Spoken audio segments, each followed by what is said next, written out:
They are starting to find out that Islam has the answer and the solution to their problems. But we already know this. We already know this, that we can solve every world problem with Islam. We'll put an end to it. But the problem is, we're hiding it from the people. Unfortunately, willingly or unwillingly, knowingly, unknowingly, we are hiding this from the people. And there's a statement in the Quran and that Allah warns the Jews about what they did with their religion. And it is a statement that is left in the Quran for us, that verily those who conceal the evidences and the clear proofs, after we have made it clear for them in the book, they are those who are cursed by Allah and cursed by those who curse, unless they repent and reveal that which they have been concealing. Those I will accept their repentance, because I am the one who accepts it, the most merciful. We have become guilty just the same way the Jews have of hiding the truth about their religion. When they saw the Prophet Muhammad ﷺ, they knew the truth and wanted to hide it. People, we know the truth about Islam, and we are hiding it. We as Muslims are running around begging Allah for dignity and honor and help when He has already given it to us in this deen. Everything that a Muslim could ever want has already been given to him in this deen of Islam. Anything that you ask Allah for, there is an account set up for you to go take it out of. You just got to find it where it's at. And any of you, I'm not going to go through the ayahs for they're too long, but if you want to know the solutions to every one of your problems in this world and the hereafter, just go read Surah Al-Saf, ayah 10 through 13. Very, very easy solution. If I had the time, I would read them to you, inshallah. But we have the cure to every disease in the world. And we're not giving it to the people. And I want to use this as a parable because I really want this to hit home with you. Let's say, what is your name, brother? Abdullah, mashallah. Let's say me and Abdullah are best friends. We're brothers in deen, we're roommates. And we've been roommates for years and years and years. And let's say brother Abdullah has contracts an illness, a disease that is one of the most painful diseases that any human being can ever go through in his life. And it's not something that's going to kill him quick. Let's say this disease is going to suffer and fester with Abdullah and make him not be able to eat, sleep, nothing. He's just miserable all the time. When I come home in the evening, he's rolling around on the floor in pain. And let's say I know him in this condition. And let's say one day I come across the cure for his disease. Someone tells me that if you give this to Abdullah or anyone like him, he will be instantly cured and he will never suffer again. And let's say I take that and put it in my pocket. And I don't give it to Abdullah. Why? Why don't you give it to Abdullah? Well, number one, I'm way too busy. I have 2 jobs, going to school, I have a long commute back and forth, I gotta drive up and down the 405 every day.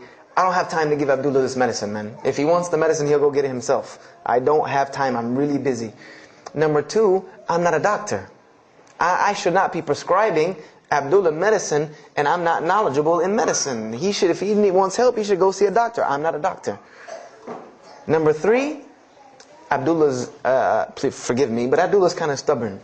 He doesn't really listen very well. He probably, he's kind of set in his ways. So even if I tell him this medicine is good for him and it'll cure him, he probably wouldn't even take it anyway. So why waste my time? Do any of these excuses sound familiar? And let's say I don't give this medicine to Abdullah and he dies. And let's say he dies the most painful death that you can ever imagine. I want to ask you a kind of rhetorical question.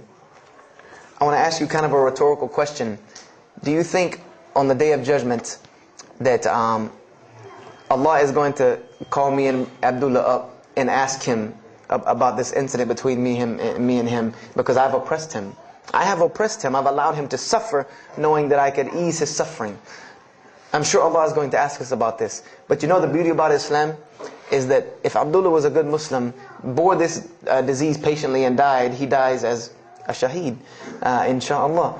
And on the Day of Judgment, this is how beautiful Islam is, that he could very well come before and Allah ask us about this and brother Abdullah say, you know what? Allah, I forgive him. So you forgive him. This is the beauty of our religion.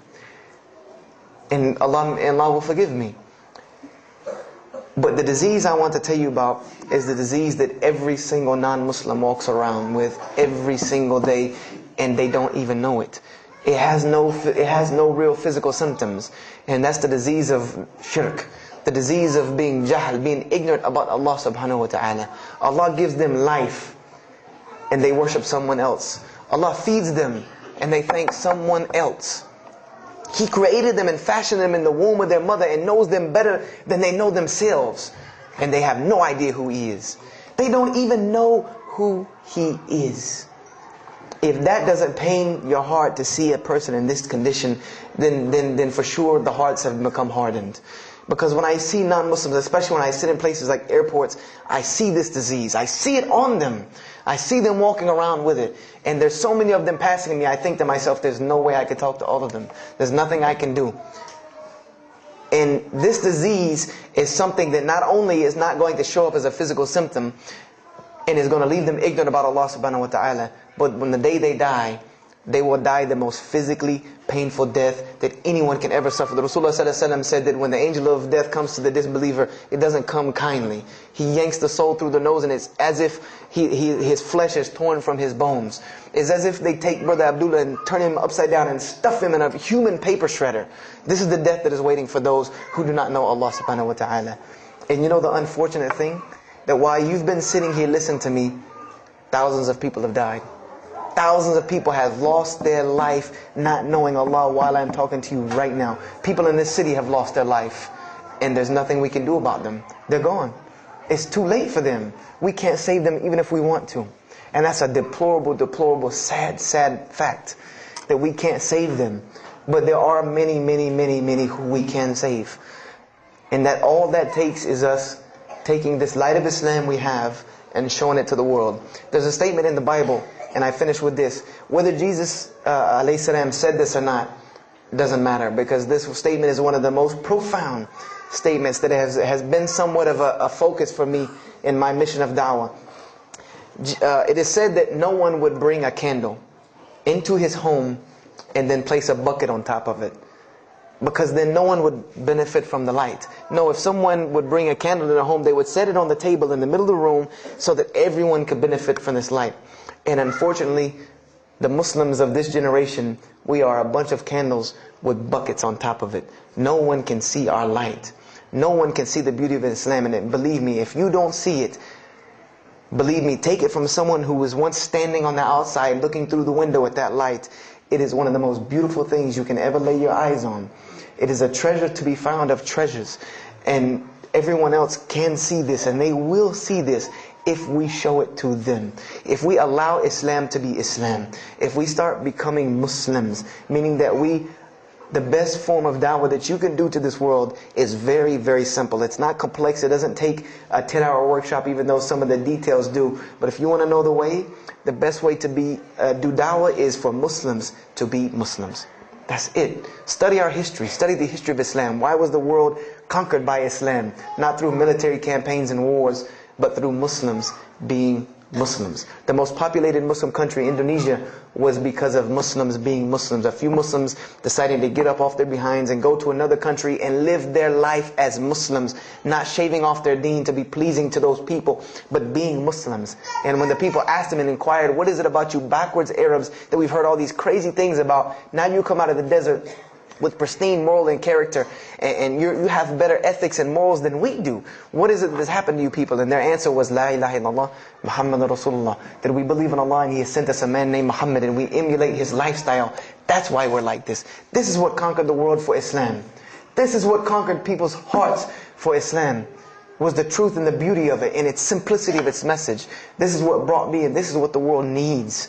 With all of this foolishness going on in the world, this is what it needs, the simplicity of Islam, whether they want to hear it or not. They know it in the bottom of their heart. When you show them the truth, even if they turn away from it, they know it's the right thing. They know it's the truth. And on the day of judgment, you can stand before Allah subhanahu wa ta'ala, having washed your hands and saying that I did my job. And I finished just one more thing. I finished with this. If you don't believe this is important, if you don't believe this is one of the most important things you can do as a Muslim, then the last statement of Prophet Muhammad ﷺ to the Muslims as a whole, he gave his farewell sermon.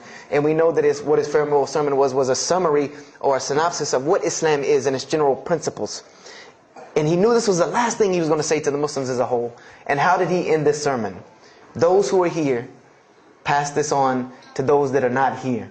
For verily it may be that the last one that hears my message may understand it, and those right here among us. He gave a command to those Muslims to pass it on, and for those Muslims to pass it on, and for those Muslims to pass it on, until there was no one left to hear this message. This was a command He gave, the last command He gave to this ummah as a whole. And then what happened?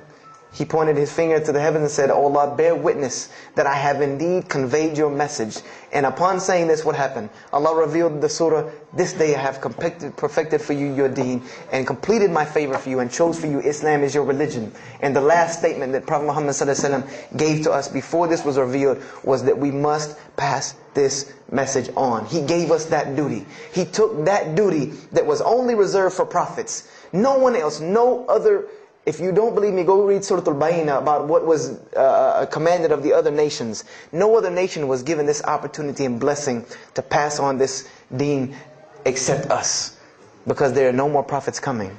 So the job falls on our shoulders. Qurans are not going to fall out of the sky and hit people when they're walking down the street. This job has now become ours.